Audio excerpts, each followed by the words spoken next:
Welcome to the Wally Show Aftercast. Those things we didn't get to during the course of the show today. I am headed out of here today to go get a shot in my shoulder. So brave. Not like a regular, like a tetanus shot, but like a shot down in the muscle. Eesh. Yeah. I don't. Betty and Gavin both independently asked me. They're like, "How big is the needle?" I'm, no idea, because I don't want to look at it. You don't want to know? No. I'm not afraid of needles. I just don't like the buildup for it. Mm-hmm. And so, like, if you see it sitting on the counter, like I did see him walk in, and I couldn't tell exactly how big it was last time because it was still like in paper, but the paper was big, and so I instantly was like, "Oh," and I think it was the doctor who was like, "Oh, do needles bother you?" I'm like, "No, I just don't want to look at it." You know, he's like, "Oh, it's not a problem."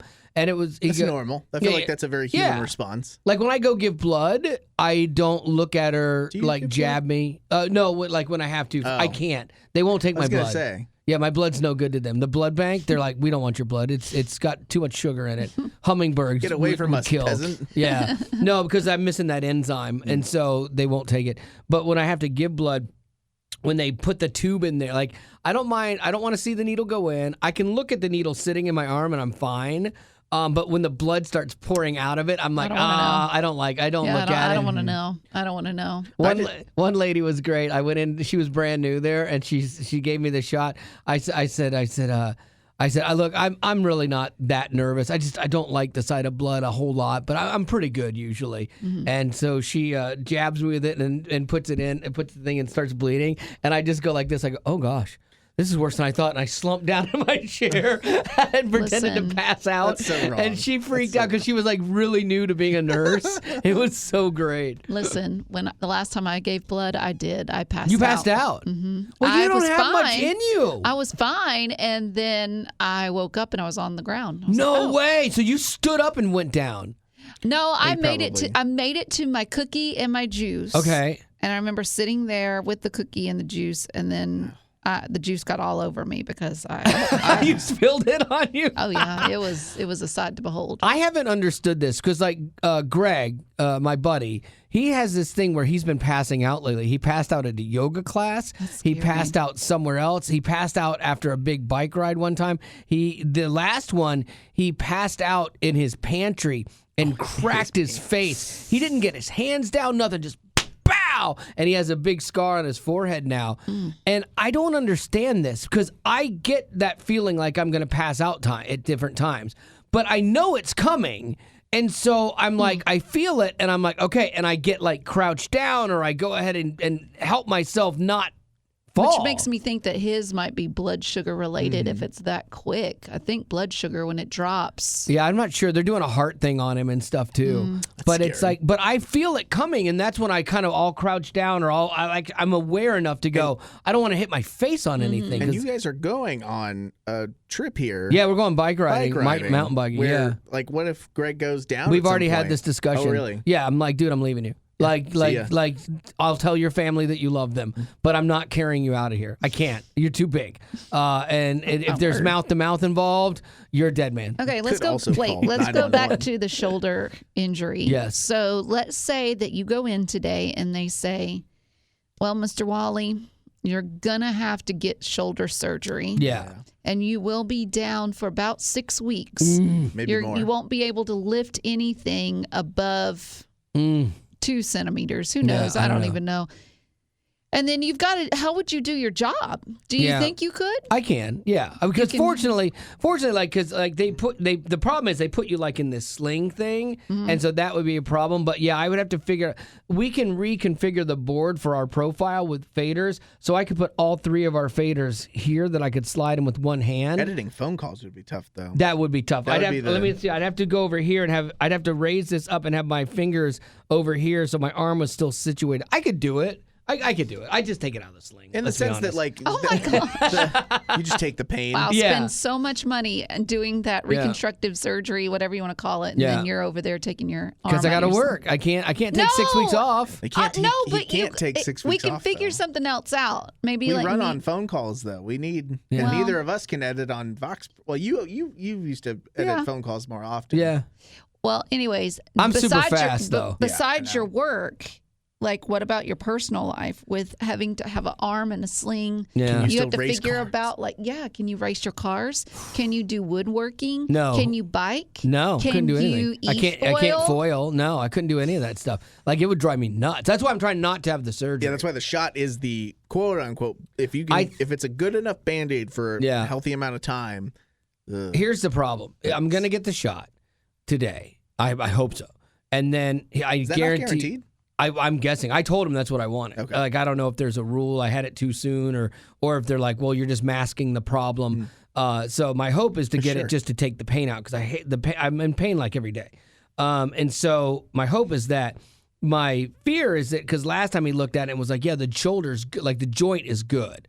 And so that's great. That's good news. But he did that with an X-ray. So now I'll have to get a what do you call it? A scan, a CAT scan, or what do they call the dumb things? CAT scan? MRI. I have to get an MRI so they can see what tissue damage or muscle damage is done. And I don't want to pay for an MRI. Like, they're expensive, man. Like, it's crazy but just to you say need- my shoulder hurts. I know it hurts.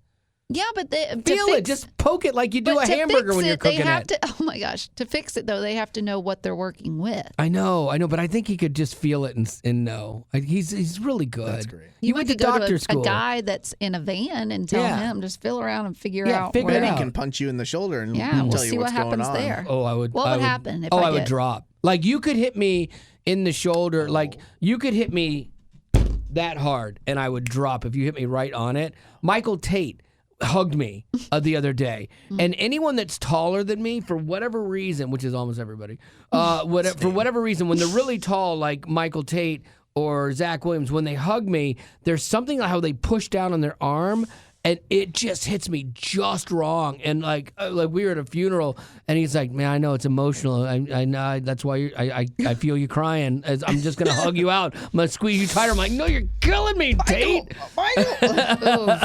Yeah, it was bad. So that's my afternoon. So hopefully I'm hoping it doesn't hurt. Last time I got it, it didn't hurt at all. Is Marty going with you? No, She can hold your hand. Oh. No, I can drive with one hand. So He can try. I can. I feel like that scene in Tombstone where the guy gets his arm shot and he's like, "Ellie Mae, I still got one good arm to hold you with."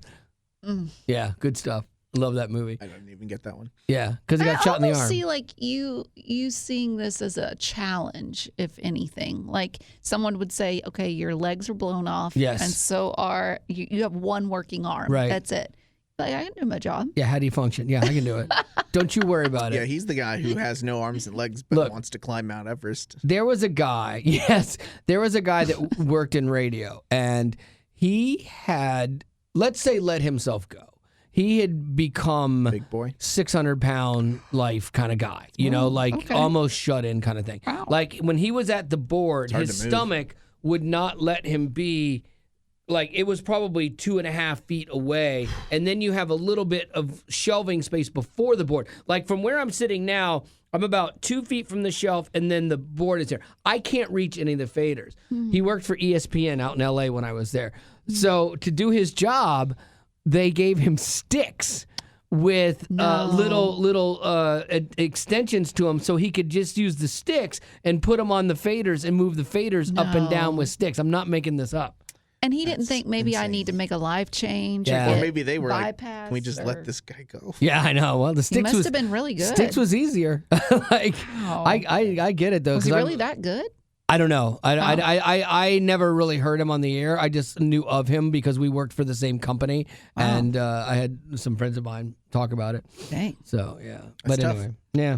I'll always be here until I'm dead. When I'm dead or when I leave, then I will be gone. But other than that, I will always be here. It doesn't He matter will what's leave going by on. his own choice. That's right. That is right. You can't fire me. Oh man, did you see this follow up to the story the other day we did about the kicker for the 49ers, who everyone, after he did a speech, a commencement speech at a conservative Catholic high school, he rustled feathers of the woke liberals when he told women that you are going to go on and be great at your job, you're going to have promotions, and you're going to enjoy this.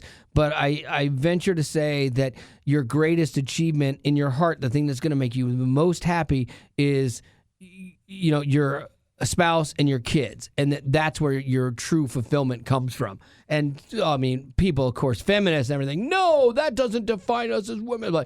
And so everybody took it out of context and ran with it. Well, it's really great because this guy, his jersey is the highest selling jersey for the He's the what's her face NFL. And well, yeah, He's the and Morgan Wallen of gonna say. NFL. yeah. And the thing is, and he didn't say anything wrong. He said exactly what a conservative audience believes and wants to hear. But because the world isn't as conservative as that, they're like, you're wrong and you're a bigot and you're this and you're that. And so his jersey is blowing up. Mind you, he is on a team with Patrick Mahomes, who's arguably one of the best quarterbacks in the league. He is on the team with Taylor Swift's boyfriend, which all the Swifties went out and bought jerseys.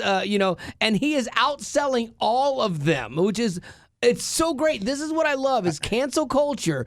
Your wokeness and your cancel culture, when you try to cancel somebody, you elevate them to stardom now because normal, rational thinking people are tired of your nonsense. And we go around and we support the people that believe like us and aren't these horrific, liberal, crying, whining babies about everything. And so you're actually making people wealthier, and you try to think you're doing this thing like you're going to cancel them, and we're going to get you, and you're actually helping their careers. Now, NFL isn't letting him go, right? No. That's good. Okay, so they're not buying into all of it. I did see a good. It's funny. I was gonna say it's a comedian had a good joke about him, and again, I think we said this recently, trying to retell a joke that comedians tell. I'm not trying to tell the joke. Right. You're telling of it. I'm telling of it, but he had a great comment about. He's like, oh yeah. Like that's a pretty easy thing to say when you kick a football, 8 times a game and make millions of dollars, and you can let your wife not work. That's great and all. Right. But have you seen the economy, brother? This is a 2-income economy we're living in. I wish I could let my wife not work, but man, this is an expensive world. And I was watching that. I was like, yeah, but I do feel that. I wish I could. But again, he never said you don't have to work. Oh, no. Because you have to get, like my wife had to work when we were young married. She worked hard. She actually made more money than me for a lot of time while I was playing in radio and just trying to make my way. And then our goal was that we wanted her to stay home. We wanted her to, be a full-time mom for Haley and invest in Haley. That was something we worked towards. And we couldn't have had it right away, but we worked for it. I worked hard for that to happen. But now, had she wanted to raise Hayden, hypothetical Hayden? No way. Like, Hayden's going to raise himself. But had my wife told me, hey, I don't want to be a stay-at-home mom. I want to keep working. She was working for Disney in a part of her career that she loved. I would have 100% said, great. I support that. There's times I would have loved to have had the money. Oh, yeah. Absolutely. Well, and his thing was, it's like you can't blame a Catholic conservative for saying Catholic conservative things in a Catholic conservative setting. And again, also, he never was up there saying like you shouldn't do this and you shouldn't work. You probably will enjoy this more. Right. And that's 100% fine. Yeah. It's there was another thing. I was watching this guy on TikTok too talk about this guy. There's this one guy on TikTok that I follow that, he uses the F word like too liberally. But I like his take generally. And he was like, yeah, and the funniest part of this story is that the city of San Francisco, where this guy pays taxes, puts people into seats, wins you championships because he won the Super Bowl with his kick. They doxed him, which doxing is putting out like someone's private information with malicious intent. So somebody from the city gave this guy's address out so people could go shame him and scary. stuff. Yeah, exactly. And so now some moron is going to get fired and lose their job. There's going to have criminal charges against them for this because they were so upset at his take on women being happy and fulfilled because they have a family that works. Like, yeah, if your family works, it will make you happy. That's like, it's not even religion. If you have a good family and your family works and there's love in that family, you are going to be a happier person. Whatever you try to do, you're going to do it better after that because you come home and there's goodness there. And like these idiots cannot understand that. It's lunacy. And I love that someone's going to lose their job over this, honestly. And I will say too that even like from my own family story, like my mom, my dad's in the Air Force, and then my mom, she taught for a little while, but then at one point when they started having me and my siblings, she decided to step down and become a full-time mom. And he's saying the phrase step down. She just made the decision to be a full-time mom. And I think that was to like an incredible benefit. And I think it was an incredibly hard job for her to do, to raise 3 kids at home. But then she eventually, once we were all old enough, and again, I think that the way that he says things, it makes it sound like it's like, and done. And like, you'll never go back to working. And then at one point she was like, okay, I'm ready to get back out there. And she started getting more teaching jobs. And right now she's having an amazingly successful career working on like math in the state of New Mexico. Yeah. So it's not like, again, I think that people read that stuff and they're like, oh, he's telling women like, you'll never work. Like, it's just a season of life sometimes too, where you do put the family first. Yeah. I would love for Marty to go back to work like in this retirement era. Like I would love for her to go back and make a little extra money, because I don't know what, like when I finally call it, what it's going to look like. And I actually want to retire earlier than later. I want to, I've learned from like other people that I know that retiring earlier and doing things and going, because your health is going to leave you. And so it's like, I watched my dad and my mom and him traveled so much early on, and I loved that for them. And then when he got sick, they couldn't anymore, and so she has those times to hang on to, even now that he's gone.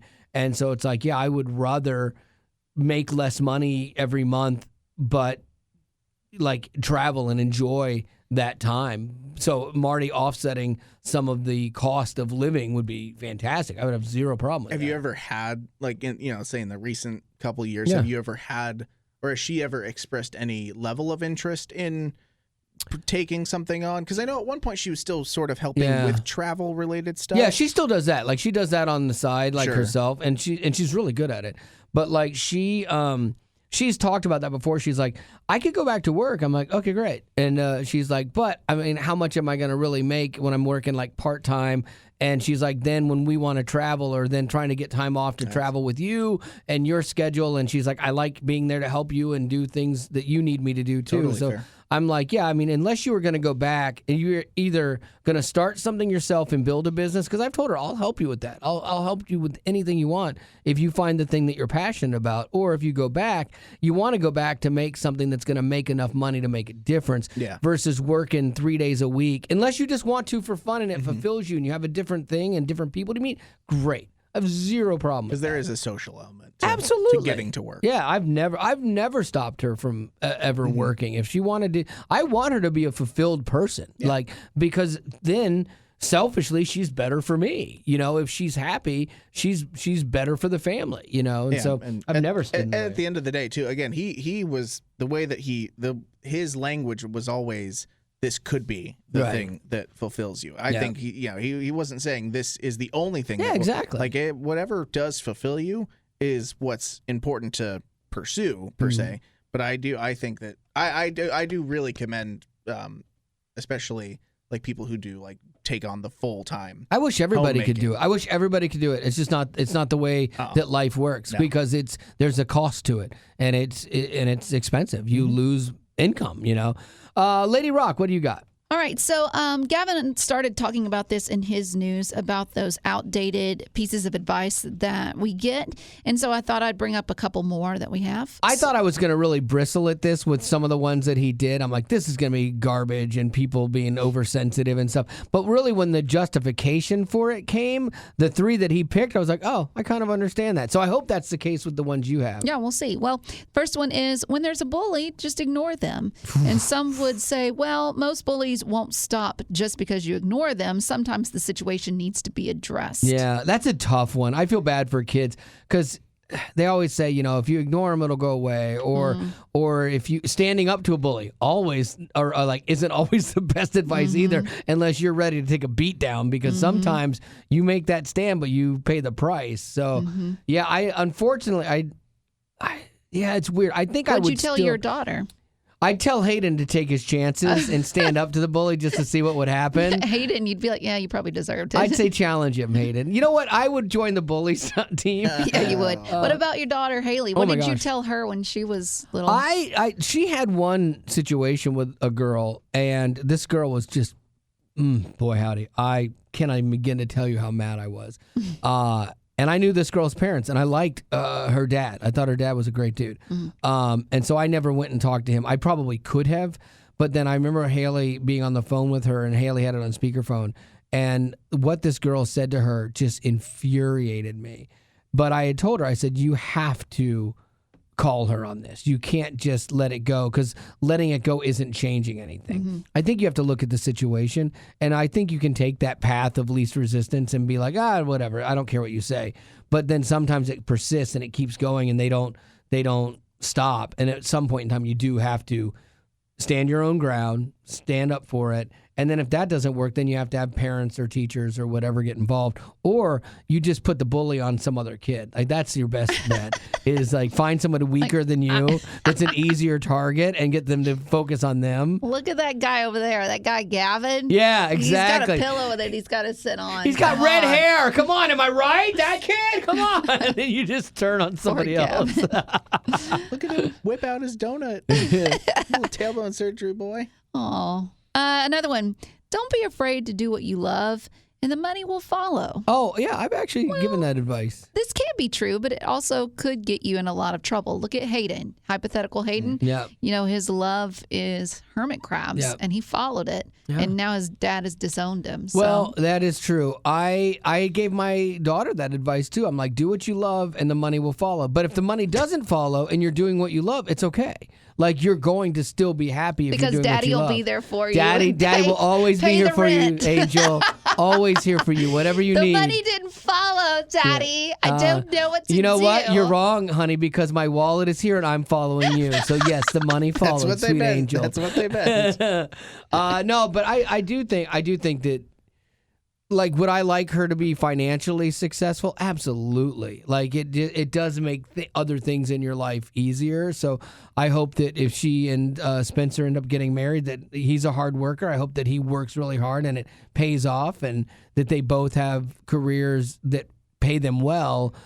But failing that, I want them to be happy with what they do, because I've known the joy of doing something I love for almost 30 years now.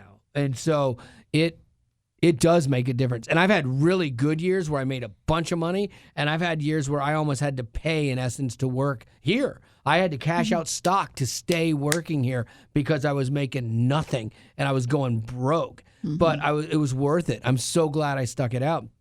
And so I love what I do, and that's what I want for her. I want her to do that thing, whatever it is, whether it's theater. You should have gotten another degree. But if you were doing that, then fine. But, I want her to be happy in what she does. Wow. You know how much Hayden would love to hear those words? He never will, though. No, I know, no. it's so sad. Poor kid. Need you to work harder, Hayden. Sell more shells. Dad, I'm homeless. I'm following my dream. You're fine. There's advantages to not having a mortgage. Oh, my gosh.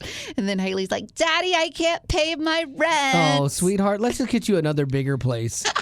And let's make Hayden pay for it. Yeah. And then finally, forgive and forget. Someone said it should be forgive, but don't forget. That's because 9 out of 10 times, people's poor behavior is a part of a pattern. See, but when you explain it like that, it does make more sense. Forgive and forget, is godly. What does God do? He takes our sins and puts them as far as east is from west and chooses to remember them no more. That's healthy. But if you keep that person in your life and they keep repeating the same offense over and over and over again, you got to learn the lesson and move on. And that's on you. Like, if you allow them to affect you with their behavior because of that, then that's on you. But I think you can forgive somebody and, move past it. But it doesn't mean you have to forget everything. Forgetting means two different things here, because sometimes we can use forgetting as you don't remember what they did to you. But I think what forgive and forget means is don't let that stand in the way of you being kind to them, you being nice to them. But you can always, you need to just create boundaries and not let that person get that close to you again. If you can reconcile, like the forgive and forget is, I think you're right. Forgive and forget is, I forgive you. I'm going to choose to not dwell on what the past was, and now we'll move forward together. Like, that's in its perfect sense, the healthiest way of forgiveness. But then, like you're saying, some people, they continue being the bad actor in it, And that's where if you just keep, I'm going to forgive and forget. Like, unfortunately, man, you see it in marriages all the time. The abusive spouse. Oh, good Lord, I forgive you, and I'm just supposed to forget this. No, not when you're taking a punch. You know, absolutely not. I heard somebody the other day talking about how in Christian circles we use the term that God hates divorce. I've heard that my whole life. I think it might be in the Bible. You know, and like I get it, I understand that. But this lady, her point was, God also hates violence, you know, and people being abused, you know, and so I don't think he stands for that either, you know. Yeah, and we're really good at picking and choosing when we want to use 100%. the Bible as an argument. I've never, like, I've had women call and be on the show, and sometimes I've edited around comments where they're like, you know, and he's just, you know, not attentive to me anymore, so I had to get out of that marriage. I'm like, no, that's not accurate. Like, that's where you do have to work and fix. But it's like the people the women that have been like, yeah, and he was abusing me, and I got out of that marriage. Absolutely, I'm don't have any qualms of saying that whatsoever. I think God will balance that stuff out in the future for you. You know, like. Even if it was a sin, which I don't personally believe that is, but even if it was, God can still forgive that and can still reconstruct you and move forward with you in a healthy way where you're safe. Yeah, like life when your life's at stake, I think. Yeah, keeping your kids in danger. Yeah. Like, none of that makes sense to me, you know? Because you could say, well, God will protect us. That's not true. That's just, it's not true. I would love to believe that. I would love to have evidence that God protected everyone in a bad situation and kept them from harm, but that's just not true. People die every day. People are murdered every day. People are killed by their spouses every day. And I'm sure there are people that are praying, God, deliver me from this, and he doesn't. God, protect me from this, and he doesn't. And so to sit there and say that God will always protect you, it's just not, it's not accurate. Well, yeah, I mean, I after getting in the car accident, I didn't walk away from, I walked away from that day grateful for our life. Yeah. But at the same time, I'm like, yep, I'm one of those people that, like, you know, the travel mercies just didn't quite apply today. Yeah. I mean, you still got in an accident. You could make the case that it could have been worse and you were protected. I don't know if God did or not. I don't know. I'm real careful about assigning God's hand in things, because if you assign it in the good, you kind of got to assign it in the bad. Someone did not survive their accident. Exactly. Or you know, the hurricane that hits. Oh, Lord, please let it not hit us. It doesn't hit you, but it hits somebody else. Well, then his providence for you is, I'm going to use the term judgment, which I don't believe, but like, is the consequence on somebody else. Well, and I like the Brandon Lake song. It's like praise you anywhere. And I think that it's also like praise you anyway. Yeah, like, I'll praise that happened. I'll praise you anyway. That's what we're called to do and how we're called to live. And you know, I don't like the theology of, you know, people believing that God is going to always protect them, because the math doesn't work out on it. You know, I wish it did, but it's not true. If that was the case, no Christians would ever die.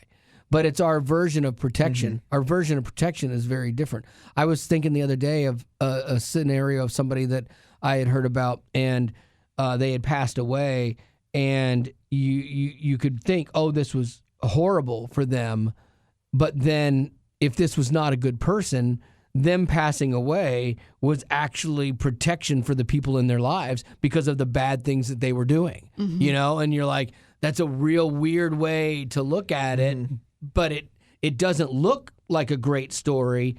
But then is God's hand in that too? And I don't fully know the answer, you know. Birthdays. Everybody wants some birthdays. Come on now, let's get birthday. Please make a kid's birthday. Maybe a 5-year-old. Go. After you just got done saying, everybody.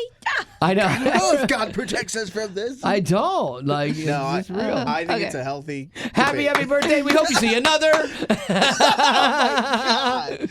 If it's not you, be thankful it's your brother. Okay, moving on. Joel, wants to wish his incredible mom a happy birthday. Okay, Mom can handle it. She'll be celebrating on the 23rd. Best lead-in to a birthday ever. Said she strategically placed her birthday within 2 weeks of Mother's Day to keep us kids scrambling to get ready every year. That is hard.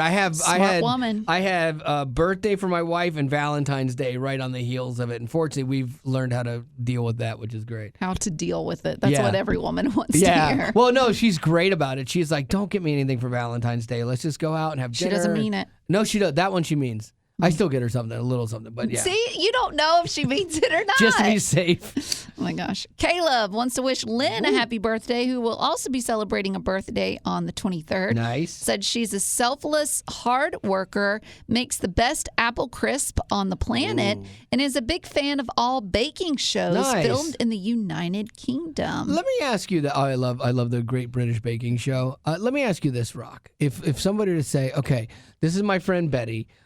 She's really nice looking. She is an amazing person. She's fun to be around, really funny, kind as the day is long, and she makes the best blank. What would that be? That is a great question. What's your signature dish? Your signature dish. Right now, currently, or what I wish it would be? What you can actually make. Oh. I'm wondering, the best hash brown casserole. Yeah, yes, she does do a good hash brown casserole. Okay, see, that's good. That's a selling point. If you ever do a dating profile again online, lead with that. I make the best. Hey, I'm Betty. I make the best hash brown casserole. You do though, and it will make you fall in love with me. And then smile. I think you got it. Can your photo be with the? Oh yeah, and you got to be with holding the hash it. brown casserole.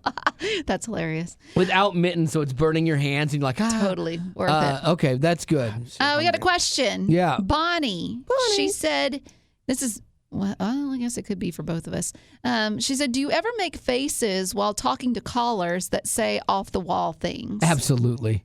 Yeah, because Gavin's the one that goes through all the calls, and then Wally will take them, and I'm taking the calls with Wally. There are times where we get calls that Gavin hasn't checked yet, and we're like, yeah. Happens all the time. And then there are times I talk about people after I hang up, too. We have this thing. I do this at work with meetings, too. But we have this thing. We have the phone bank that we have on the board, and then I have to push a button to hang it up. I will hit that button. Let me see if you can hear it like this. I'll go. I hit it about that many times to make good and sure that it's hung up, and then I say something really wrong about the person that is really funny, but it's like if they heard it, it would not be nice. And so then you question, should it be said at all? No, you just have to make sure that it's not going to be heard. That's the lesson here, kids. What stays in this room? Yeah, because this is how I have to process things. How he has to process. This is how the Lord made me. Understand. Oh my Lord, please don't use that. God made me this way. He did. No, he didn't. Yeah, and I do that in meetings. Like if we were ever on, we used to do phone call meetings all the time, and so I would make Betty pick up the hand receiver and hang it up like 4 or 5 times, and then I would say what I wanted to say in the meeting but couldn't. And just recently, when you do Zoom calls and stuff, we'll do Zoom meetings, and sometimes they want us to have the camera on, and I have to remind Wally they can read your my face expression and read your lips. So just watch what you do, what you say, all those things. Because I say funny things when we're muted, but then I also make faces like, "Oh, you've got to be kidding me." So yes, all of that is true. And then after the Zoom call, because you're not sure if it's hung up or not, you have to take your computer and run it underwater, and then you come back and you're like, "Okay, we're good." Safe. Then you can say what you want to say. Well, first, then you need to smash it with a bulldozer and a hammer. Sure. And you then need to temporarily resign from your position. Yeah. I wish there was a world that we didn't have to do that you could just not say the thing. Like if that in a perfect world, that would be amazing. If you were just a kind person. If that was really how God made him. Right. Then he would. 100%. I would be down with that. But it's not his choice. Yeah. So as it stands now, we got to flush our computers down the toilet after any of our the Zoom meetings. All right. I think that's going to have to do it for your Aftercast for today. And someone want to finish it up? Thanks for being a party. Thank you, Gab.